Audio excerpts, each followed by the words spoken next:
Welcome to the V.I.B.E Living Podcast, a podcast that talks about topics for women over 40. You know, that time of your life that many call midlife. That time of life when you can really vibe, be vibrant, intuitive, beautiful, and emerge. Join me, Lennis Mullins, certified holistic living and wellness expert for women over 40, as I talk about a variety of topics that address the wellness of the mind, body, and spirit for women over 40. Remember, midlife doesn't mean no life. Midlife is an opportunity to increase your self-love, your self-care, and your self-worth. It's your time to be vibrant, intuitive, beautiful, and emerged. It's your time to vibe. So come on, let's vibe.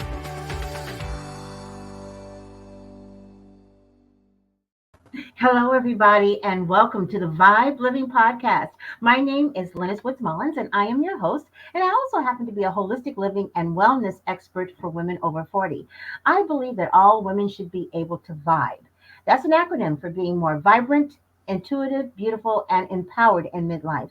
And on this podcast, I like to talk about all things that vibe, whether it's from your wellness life to your retirement life to your empty nest syndrome to whatever the careers you might choose. Those are the kinds of things we like to talk about on this podcast. And today I think I have somewhat of a unique story of women who've decided that they wanted to go ahead and pursue their dream of being in business. And you think, well, what's the big deal about that? Well, the big deal about that is that they did that at a time when many of us have a tendency to slow down. And their way of thinking really resonates with me because at a time in my life, at the age of 51, when most people were beginning to think about retirement, I was just ramping up in terms of putting together my business, Praise Health and Wellness. And here I am 16 years later, pursuing my passion and really living the dream of being able to be in business for myself. But sometimes when you start a business later in life, it's not always what you think it might be. And it's interesting where you get the support from and where you don't get the support from. But it is a journey, and I think my guests will agree with that. I have with me Donna Raines, who is Director of Business Operations, and Faye Pryor, who is the CEO of Blanner Products and the creator of PottyCap. These ladies have come together to create a very unique and really first ever female urinal. It's the first ever female urinal where you can use it hands-free. You don't have to actually hold it. And we'll be talking more about the product. But first of all, I just wanted them to share with you their story and how they got motivated to pursue a passion really after 60, which is like, wow, very unusual. So welcome, Donna and Mana, to the V.I.B.E Living Podcast. It's wonderful to have you here today. Thank you. Thank you for you. having us. Fantastic. So let me first start with Mona, and then Donna, you can share your story. Mona, I'd like to know what motivated you, because I know you were the creator of PottyCap. What motivated you to get involved in something so much later in life? Well, Lennis, first of all, I'm not a newcomer to opening up businesses. At the age of 26, myself and two other nurses became one of the first women's owned home health care company in Middle Tennessee. Ah, We were able to, we started in a one office room with the secretary who had just had a baby. So the playpen was in the room, the one computer was there, and we just had this idea that we could make a difference in home health care. And that happened in 1981. I had just delivered a baby 6 weeks prior to that, so I was off and running. By the time in the middle 90s, we had over 350 employees. So we became one of the largest home health care companies in Middle Tennessee. And we were successful from 1981 to the mid 1990s. And from that point, we became corporate, and someone purchased us. And then the rest of the story is a history in regards to that I felt like my time there was no longer needed. So part of that is when you have a passion for making a difference, and you're collectively around people who have that same passion. It was a lot easier to share my dream of developing a PottyCap or a product with my sisters, and I call them my sisters, even though Donna, Cynthia, the other partner, we were married to Donna's brothers. but we all enjoyed being in business. We enjoyed working. So part of launching into a new venture was the fact that you still had a passion to do something different. So PottyCap came about because of something not being available for women. And I was made aware of that by one of my patients. That's really interesting. I have to ask you, it sounds like, first of all, you had somewhat of a support system with your sisters deciding to go into business with you. How important do you think that is when it comes to actually succeeding in business? I think that you not only have to have that sister support, but that sister support also has to be valuable in the sense that they have to know what they're doing. It's not enough to say, I'm your sister, let me support you, and they don't have any knowledge or a business background to understand the ups and downs of being in business. So that's one reason that I'm not one to say, yes, let's bring in family if the family's not, if they don't have what's needed to make the business work. So I it's got to understood. be, it's got to work both ways. It's great to be family, but to me, it's greater to know the business. And there's something else that you said too, because it sounds like you made a pivot.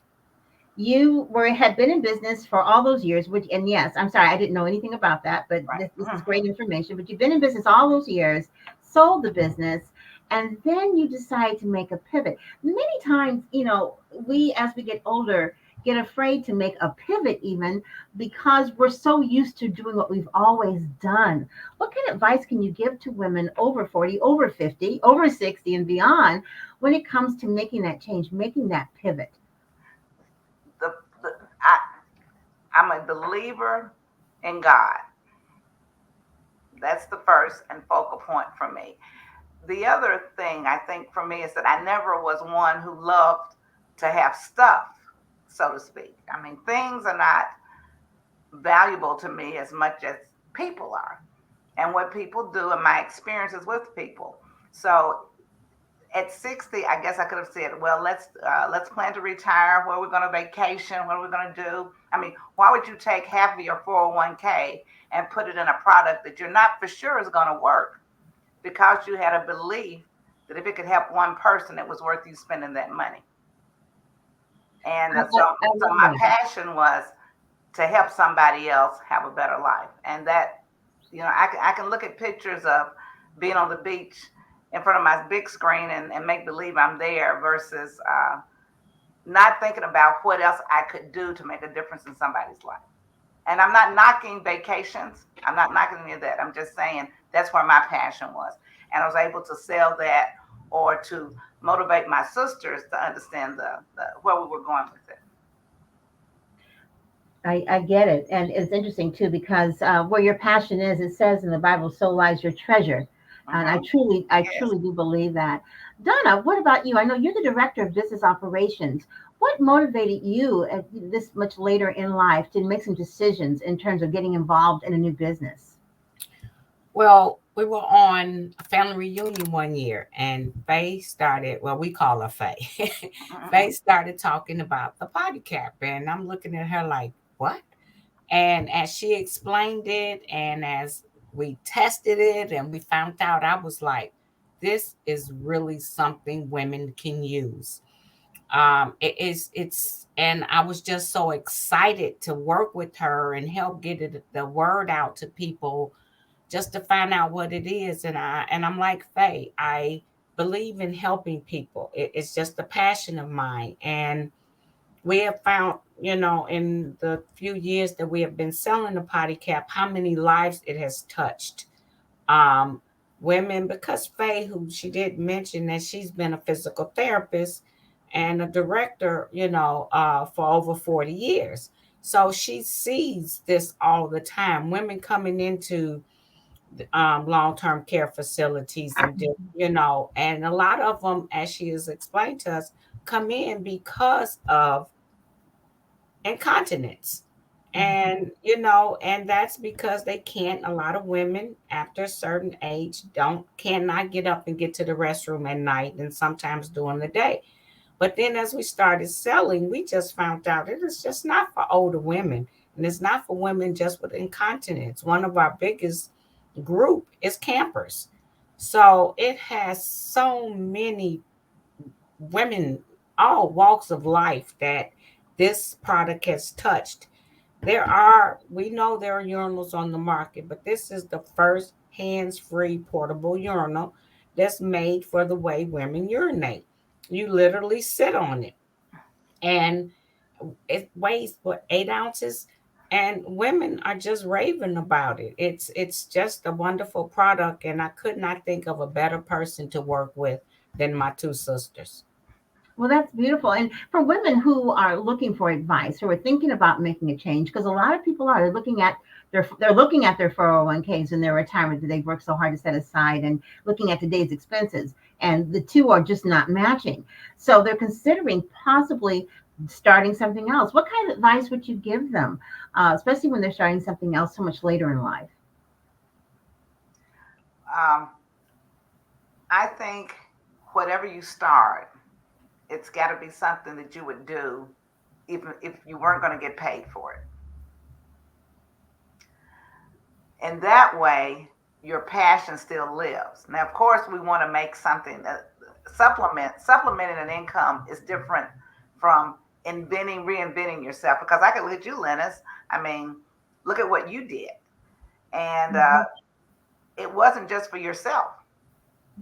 You did it out of a need you thought for other women to come together collectively to say, hey, what can we do, not just individually, but what can I do to affect the group?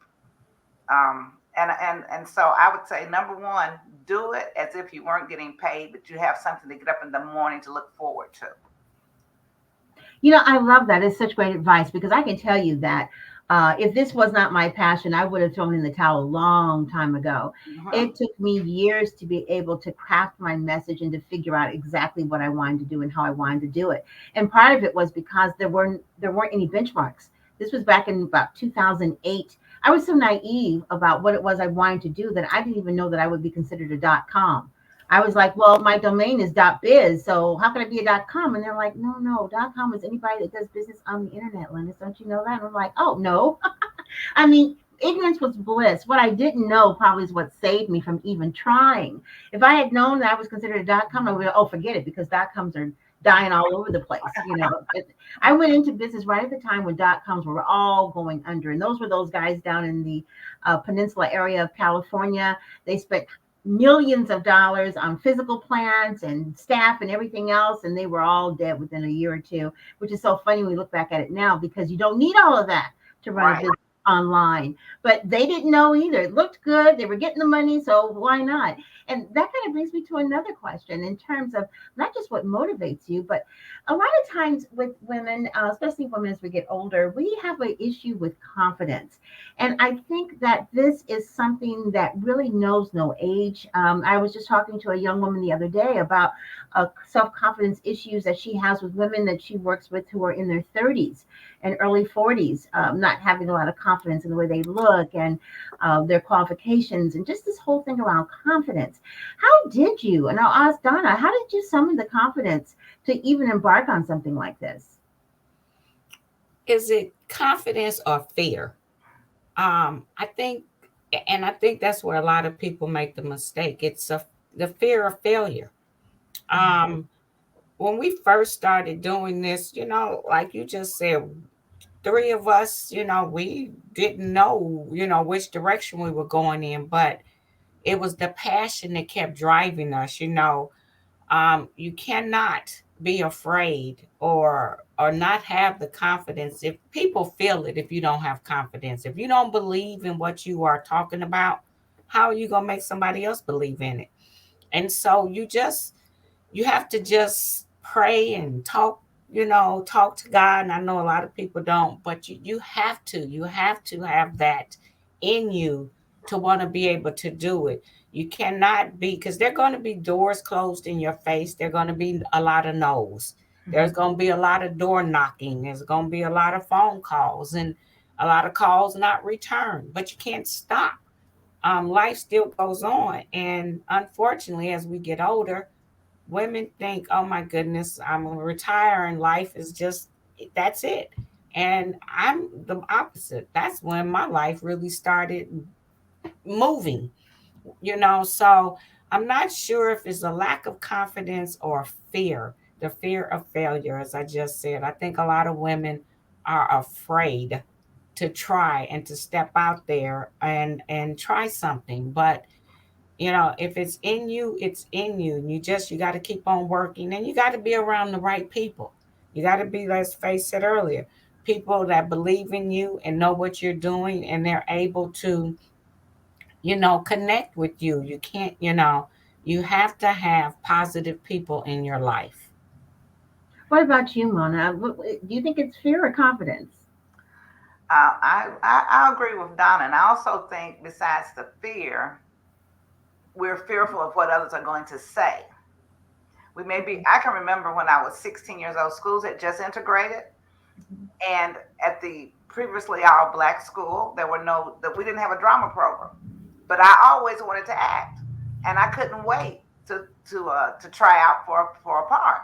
So it was ballet, it was a South Pacific, and it was Bloody Mary.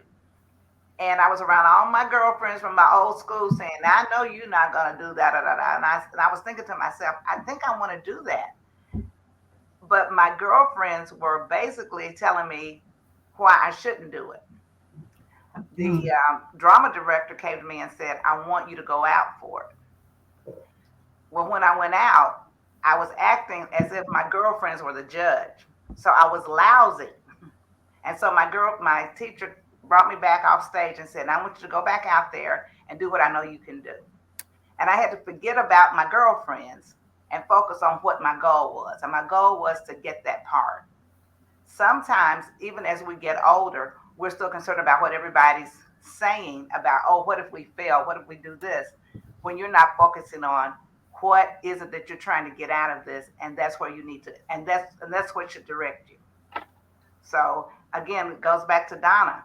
Who's your support team? If you got somebody that's that's the one difference when somebody's going to be honest with you, and there's somebody that's constantly bringing you down, even though they call yourself their friend, your friend. That's not a friend. You can be brutally honest, and I can still be supportive. So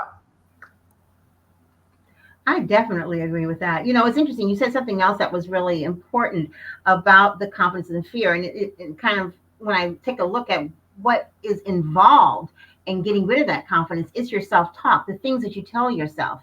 Many times our own worst enemy can be what lies between our two ears.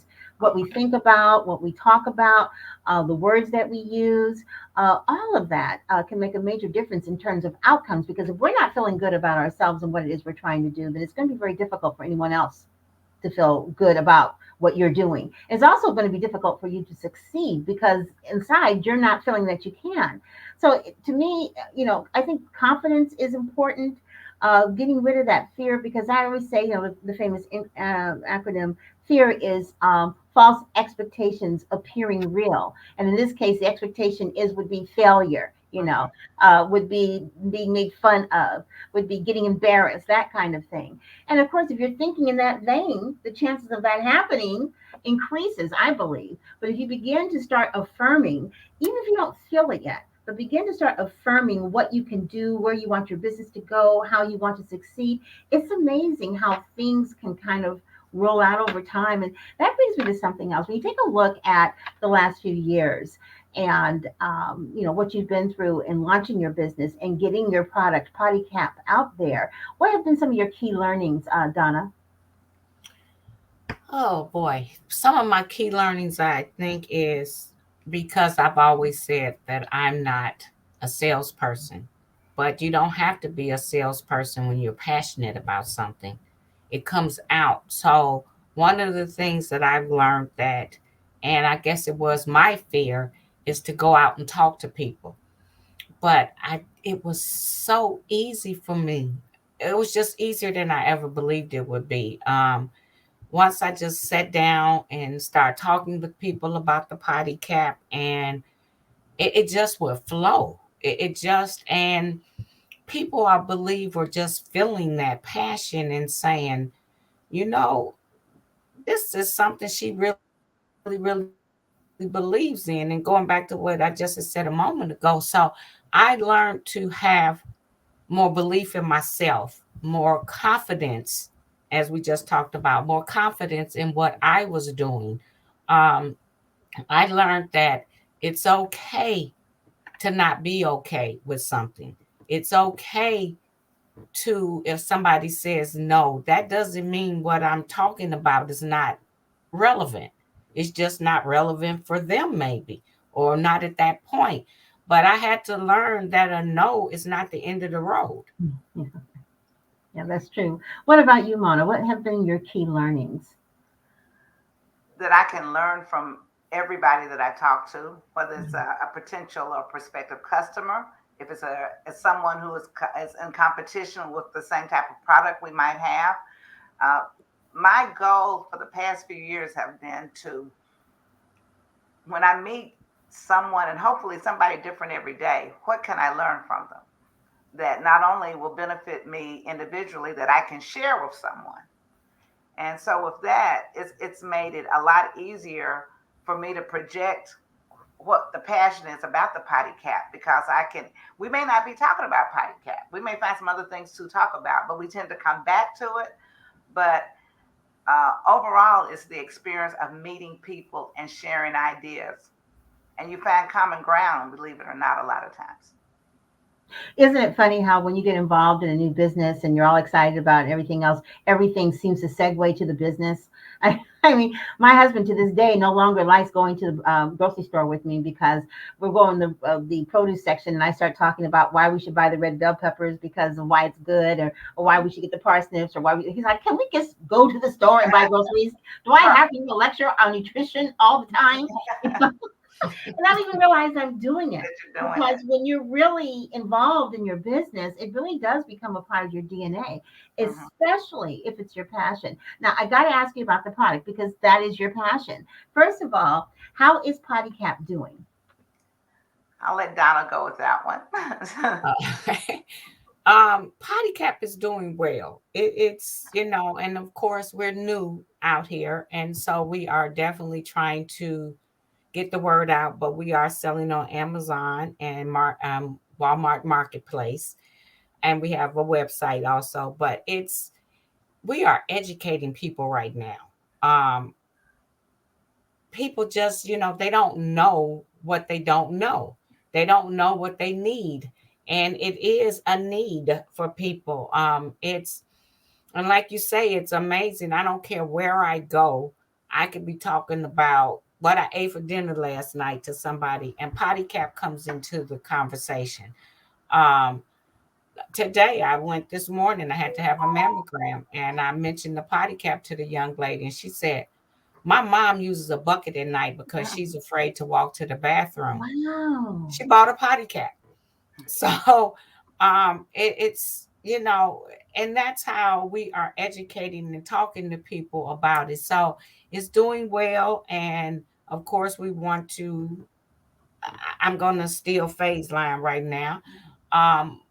We want PottyCap to become a household name. We want every woman to know, whether it's an incontinence issue, a long car ride, if she's going camping, that she knows that she always has a toilet or urinal, or however they want to word it. They always have that accessible to them. I love that. And Mona, we're getting ready to wind down, but I did want to ask you, as a woman in business and a woman over 60, and also a woman who has run successful businesses, what would be probably your top number one advice that you could give a woman who wants to go into business and have a success like you've had with your product, PottyCap? Passion, persistence, patience. Oh, I love that. Passion, persistence, and patience. And prayer. And prayer.